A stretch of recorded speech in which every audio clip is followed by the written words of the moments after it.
Hello everybody, mrlegolover55 here, back with another video. I know, finally, it's like I have a life or something now. So about 6 months ago, I uploaded this video where I talked about my increasing investment in LEGO's original IP, Ninjago. Since then, I've continued to try and keep my interest afloat, going so far as to turn to written material like Spinjitzu Brothers and the newly released Garmadon comic. Bruh, he bites a freaking bear. Look me in the eyes and tell me that ain't funny. The new core wave was even revealed and released in that time frame, and I've since gotten pretty much all the sets from that wave I wanted. However, other than content, the one thing I continuously look forward to with every Ninjago release are the minifigures. Being a Ninjago fan since 2011, I amassed a pretty decent collection of minifigures, but an idea popped into my mind in the form of a question.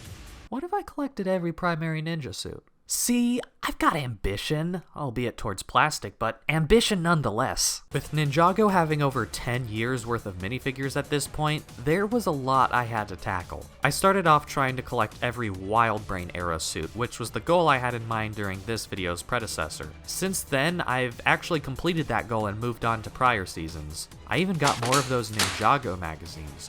I really wish these were easier to get in North America, because it's, again, a great way to get harder to find figures. And again, they've got some, neat stories in the comics. Of course, all the while, I continued scouring Bricklink for figures. I went about it strategically, not just looking at minifigure listings, but minifigure part listings as well. Look, ain't no way I'm paying $16 to $20 for a figure when I can buy all of his parts for $6. For a while, Bricklink and the European magazines were my main strategies to get all these figures, until eventually I discovered a new source, Bricks and Minifigs. Now, if you haven't heard of Bricks and Minifigs, they're basically a third-party LEGO store where you're able to buy, sell, and trade LEGO sets and minifigures. They have current sets, but easily the coolest part about them is their selection of old and retired sets on display. And not just the sets, but the minifigures. And the pieces too. It's a bit surreal sometimes, almost like the Bionicle Dream, if you know what I'm talking about. But anyways, I'd come in every so often for their Ninjago minifigure selection, and being honest, I probably would have saved more if I'd just gotten most of the figures I saw off Bricklink, as the prices online tended to be a bit lower, even with shipping, which is like $4 per order at its lowest, but I don't know. The immediacy of having the figure and just being able to see it right in front of me just really triggered my impulsive shopping habits for whatever reason. With all these figures I was collecting, storage became a bit of a problem. And I'm not saying I had nowhere to put them, no. I could have easily just chucked a bunch in a Ziploc bag, stuffed them in a drawer, and called it a day. But where's the class in that? I wanted something fancy, something premium, something like this. But better. Compared to the previous storage case I'd been using, this beaut can fit twice as many minifigures and accessories. Speaking of which, I thought I'd show you some of my favorites. Okay, so I've spent basically the better part of an hour or two, I'm not actually sure, setting up all of these minifigures on this circular table, which is supposed to be the dining table, but I mean, I never really use it as that. But I have pretty much most of my Ninjago minifigure collection, and I say most because it's not every single different minifigure that I own. There's a few that I still have packed away in boxes back at home that I just forgot about. Most of the ones that I did forget about are mostly like army builder villains, like I think I forgot a Muntz, possibly a Ninjoid or two. But I made sure to get every different variant of a ninja that I could find, as well as any other major secondary characters or villains. But yeah, as you can see here, as is, it's a lot.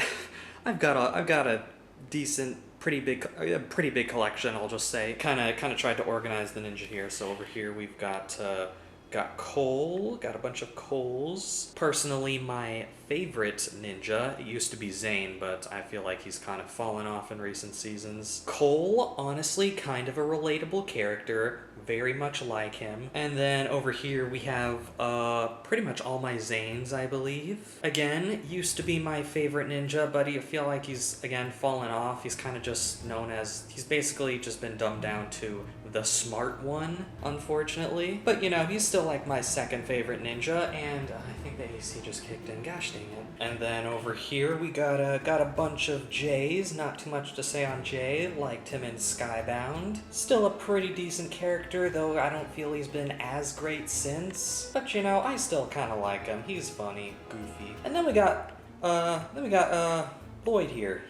Mr. Emotional Damage Dude. Probably has experienced one too many traumatic events. Not gonna lie. Honestly, Lloyd here's got quite a lot of standout suits. His Golden Legacy one's pretty cool. His Sons of Garmadon, I'm actually really surprised. I just got that one recently. Very cool figure. And of course, we got the OG Golden Ninja right there. Heck yeah. And then over here, we have, I think, probably my third favorite ninja. We got Nia. Nia didn't become a ninja until, like, Season 5, but I still have some of her previous outfits, when she was Samurai X as well. But yeah, honestly, Nia, one of my favorite characters, top 3. I have to say she's probably been one of the most consistently good characters in the entire series. 2011 to 2022. She was awesome in Seabound. Sad to see her go though. I'm sure she won't come back though. And then we got Kai. Kai. Probably my least favorite ninja, if I'm being honest, but you know, he's still cool, I guess. And then over here we got a bunch of Master Woos. Even that Woobot from the Hydro Bounty set. Bunch of Woos. Master Woo. Anyone remember Woohoo Wednesdays on Cartoon Network? No? Is that just me? Then over here we've got a bunch of miscellaneous side characters and such. Got, you know, side characters, elemental masters, all of those guys. So, you know, you got like Benthamar, Will Nelson, Skylar, Pixel, Ronan, freaking Hutchins, if anyone remembers him. We got, you know, some of the elemental masters, you know, Ash, Shade, the most edgy names in Ninjago, like, ever. We got my boy, Clutch Powers. We're gonna be going over him later. And yeah, you know, just a bunch of cool side characters. I honestly love getting side character minifigures. It's just always such a treat. Over here, we've got a couple outliers, you know. We got Ninjago movie figures, you know. They get their own box. They get the small one. Say what you want about the movie. Honestly, figures and sets were pretty great. I honestly love getting casual outfits for the ninja. Casual Lloyd is awesome. Same with Nia. Nia's casual outfit is really good. And then of course we got creepy old Zane back there. His creepy smile. The only casual ninja I didn't end up getting was Kai, because he was, you know, like in a freaking $300 set. So can you blame me? And then pretty much the rest of the figures I've got here are basically villains. You know, back here we've got a couple Garmadons, you know. They're just chilling back there. Got some Skulkin, Red Visors, Chen, and some other Anacondri cultist dudes. Got some of the Misfortunes Keep crew, particularly Nauticon and Flintlock. Got Mr. Racist Squid here. Got some Sons of Garmadon folks, Quiet One Harumi, Ultraviolet with the Mask of Hatred, and everyone's favorite character, Mr. E. And yeah, just a bunch more villains, Legacy Overlord, Kozu, some Islanders, or I think Keepers from the island. Got a whole Oni army. I'm actually really proud of this. I got I think like 3 Oni battle packs. I got the first one at like full price when it first came out, but then later on when they went on discount on lego.com, I got like 2 more, because I mean, who doesn't want an army of Oni? I mean, they're pretty cool figures. Got a crud, I just knocked over the J's. Gosh dang it. I'm not fixing that. I'm sorry. I don't want to fix that right now. Oh, back here we got a bunch of Serpentine. I've got I believe 3 out of the 4, or maybe 5 if you count Pythor, Serpentine Generals. Unless you exclude Pythor, yeah, I'm just missing, I think, Fang Dum, or is it Fang Tum? I don't know. He's really, the 2 characters like have really similar names. It's kind of dumb. And then I'm also missing the Constricti staff. You can see that's not right there. He's holding the Fang Pyre one instead. But yeah, you know, we got a bunch of minifigures here. So yeah. That's, again, not my entire collection, but, like, pretty much most of it. So, yeah. Now what I'm actually going to do here is show off a couple of my favorite figures. So the resurrected version of Garmadon is probably one of my favorite versions of the character. Now the thing about this Garmadon is that the only really exclusive part about him is his upper torso. If I take the LEGO Ninjago movie version of a Garmadon here, you can see he's pretty much the exact same, all apart from the upper torso. You can see they also have different face prints, but I kind of just, you know, I switched this one out to give a more serious one because, yeah, it fits better. It fits better. But yeah, as you can see, the lower torso is basically exactly the same, as well as the leg printing. Regardless though, still a very cool figure, and I'm not just saying that because I paid like $20 for him. Although I kind of am, because $20, in my opinion, is just a lot to spend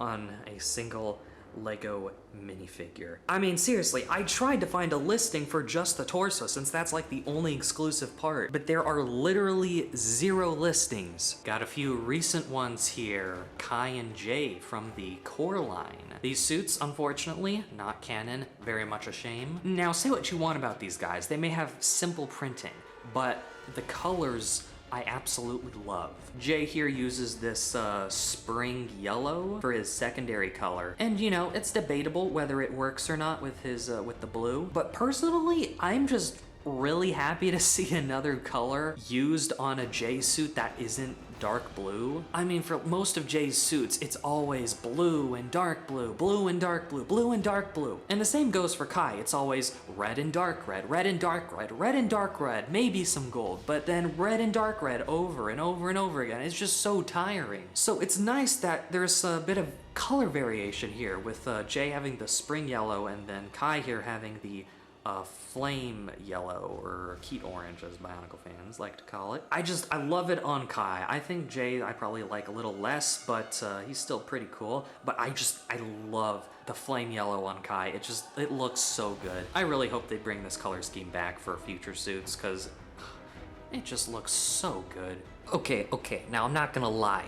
The Skybound suits go pretty hard. Now, I kind of got out of collecting Ninjago around the 2015, 2016 era. Those were the years Bionicle came back, and so I was spending all my moolah on G2 Tahu and Umarak the Hunter. And unfortunately, I ended up missing out on a lot of the Possession, Skybound sets and all that. And that sucks, because this honestly may be one of, if not my favorite, a lineup of suits. And maybe I'm just saying that because these guys are still really new to me and I never had them before. But like, I mean, come on, look at Eye Patch J. I mean, look at that. Look at him. Tell me that's not awesome. Tell me that isn't the coolest thing you've ever seen. And I think he also got another unique face print for that, so very cool. Honestly, probably one of my favorite J suits. Again, if not my favorite J suit. I'm also a big fan of Cole here because I think this was like one of the first times we got him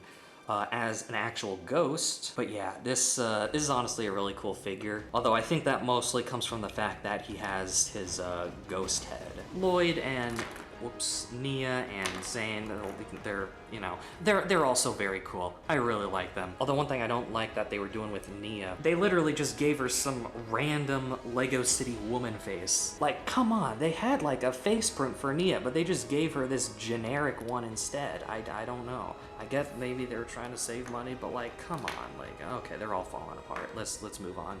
Nauticon.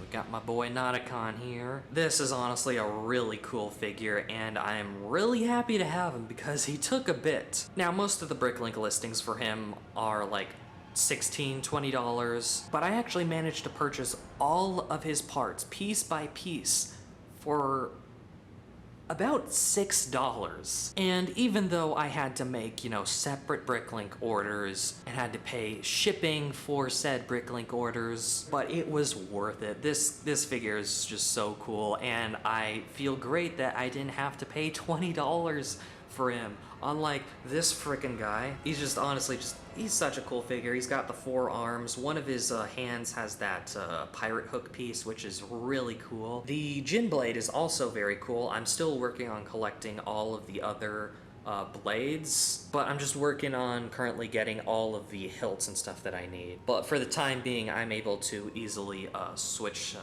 the colors on the blade out, if I so please. But yeah, honestly, very cool figure. He's also got the dark red half mask, which doesn't come in too many sets, especially nowadays. My one issue with him is that stability is a bit of a problem, because, you know, he has the sword. I kind of just gave the teapot to him because it's fitting, but yeah, he uses the ghost tail piece, and not great for stability. It's kind of why I gave the Overlord here this minifigure stand, so it's just easier time standing up on his own. You see, there we go, now he can stand. Then we got Legacy Golden Nia here, probably one of my favorites of the anniversary figures, with Anniversary Lloyd coming in pretty close second. With Nia, a lot of my favorite suits of hers are the ones where she has a half mask, and for this version, she actually gets an all-new hairpiece, which used to be exclusive to this set until they released it in the Core Wave, and then I think also a little poly or foil pack. But yeah, I don't know, this figure just looks really cool. The printing is a little, I don't know, a little lackluster, at least with just the blue stripes on the robes. It's a little boring. However, she's got some nice metallic printing.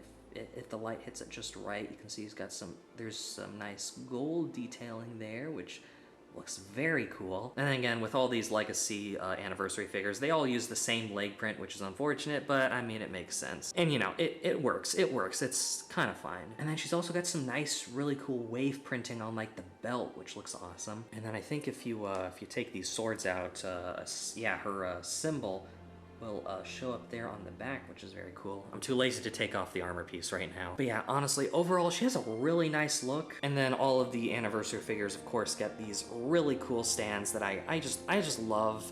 They're really cool. Even though they're very simple, they still manage to pull off an elegance in it, and I really like it. But yeah, Anniversary Nia, very cool figure. Absolutely love. Then we got Mr. E here, everybody's favorite cool character, whatever, you know. Now, if you will, Mr. E is, to put it simply, basically the Boba Fett of Ninjago. He's cool, doesn't talk much, and that's pretty much it. He's got like zero character beyond that. But yeah, he's cool and when he fights, and he's got a sick design as well. Not much more beyond that. He just looks cool. Got the Sons of Garmadon logo behind. However, he's even cooler if you get the Snake Jaguar set, because then you get this with the Mask of Vengeance, and then you can have him with.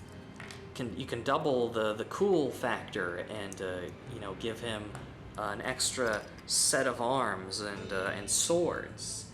So he looks, so he looks a little something like that. Now, I will note, he didn't actually come with this scabbard. I just added that myself because I think he kind of looks cool with the swords on his back. But yeah, very cool figure. Mask of Vengeance looks awesome on him. But yeah, overall, very cool figure. Very happy to have this guy. I don't know what it is, but four-armed figures are just so cool. I don't know. Okay, now I honestly couldn't decide on like one or two from the side characters category, so I just threw pretty much all of them. Got my boy Clutch freaking Powers here. Certainly had a time trying to get him. Made for a fun story though. Then we got little Nelson here. Just got this figure recently, and honestly, I really like this figure just because it's cool to have just a different colored ninja from the standard, you know, the standard 6 that we always get. So it's just cool. Purple ninja, you know, super elusive, you know, just he's a very clickbait type figure. And on the back, you can even see he's got like his own elemental like animal symbol, which is just, it's just really cute. I really like it. And then we got Scott here. Really like this guy's design. Honestly, think he was pretty cool in Prime Empire as well. Say what you want about him, about his character arc or whatever, but you know, he was cool. He was really cool, especially in that one scene with the garage. Benthamar's a character I wasn't really all too fond of at first because I felt like he was just pretty generic. But once we got to that Seabound finale and he just freaking let loose, like, oh my gosh, I like this guy. Like, bro, he was ticked off at his brother, like, actually. His staff here is supposed to have a golden version of this piece, but I instead opted out for this opalescent version that was in an Eternals set, just because I feel the glittery look just matches more with what we see in the show. But yeah, honestly, this was a cool figure to get, especially because I feel like, again, we don't get side characters as physical figures all too often. And we got Core Pixel here. This was quite a recent figure. She came in the Ninja Dojo temple, and this was the first time we ever got her hairpiece in this color, which was very cool. It's the same hairpiece Nia uses, but this was the first time we got it recolored in silver. We got Hutchins. Not too much to say on him. He appeared in like one episode and then he dies. So kind of funny that of all the side characters, this is one that we got. Just literally appears in one episode, gets a minifigure. Yeah, I don't know how I feel about that, but still a pretty neat figure, although a little bit plain, but still very cool figure nonetheless. Now, because I have so many figures in my collection, I can't go over all of them, so this is gonna be the last one, and she is my favorite Ninjago minifigure of all time. That's right, it's NRG Nia. And she came out quite recently as well, coming in the Seabound wave from last year, 2021. I got her in the Water Dragon set, and honestly, just when I saw when the Seabound sets were first revealed, this was a figure that I wanted immediately. Once I started seeing people post pictures of her on like Instagram and stuff, she just looks so cool. And this was like definitely probably one of my most desired minifigures in quite a while. But this is just overall a very, very deluxe figure. She's got this wave piece for her legs. It just looks really cool. And then if you take that away, she's the printing does kind of cut off there, which is a bit unfortunate, but if you have her with this piece, it's not too much of a problem. But then she's also got a bunch of these wave elements attached to her back with that bracket piece, which honestly doesn't look good like this, but again, just with this wave piece for her legs, it works so much better. She's also got these power blast pieces, which work really great as well in conveying that elemental feel. And then if I if you just zoom in, just tripod a bit, just zoom in closer on her face, you can see I switched out the half mask. She previously had the same color mask as her island suit, but I switched that out instead for dark blue because it just works infinitely better. They haven't actually released the dark blue half mask since Possession, which is a shame because this figure just looks so much better with that because it matches with the dark blue headband. And speaking of that, her hairpiece is this glittery opalescent color. It's kind of hard to get on camera here, but yeah, again, hard to get on camera here, but you're just gonna have to take my word. It's like this really cool glittery, sort of glittery, just translucent blue that it just looks so good, especially under light. If you just get the light to reflect off of it the right way, just like that looks cool. That looks so good. It just really reminds me of seawater or something, or salt water or whatever. And it works so well because it's Nia, master of water, baby. And then she's also got that translucent arm, which I honestly wish the other NRG figures had, but she's got it here and it looks so good. Kind of wish the other arm was also translucent, but I mean, hey, I'll take it. Looks great. Okay, that's all the figures. I've got like 4 minutes or 5 minutes of recording space left, and yeah, so I'm done.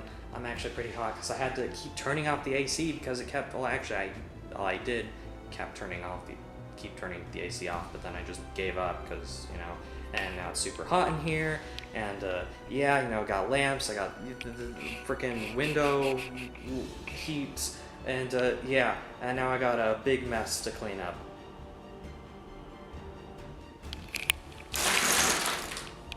Sorry, I just had to. I was really tempted to. So by this point, you probably get the idea. I spend a lot on plastic ninjas, get excited over the smallest details from a cartoon. Bro, he's got a beard, he's pulling a Thor endgame! And I probably have one too many social issues because of that. But you know what? Ninjago is something that really makes me happy, and always gives me something to look forward to, no matter how crummy a day I might have. Seriously, being an adult kinda sucks, though it does have its perks. Regardless, so long as I properly manage my purchases and touch some grass every once in a while, I should be fine. Besides, my collection is growing close to completion, so aside from a few overly expensive figures, it's not like I have to spend too much more. Especially since I'm pretty much caught up with current season. Huh? What's this? What's going on? No. No, crap, no! No!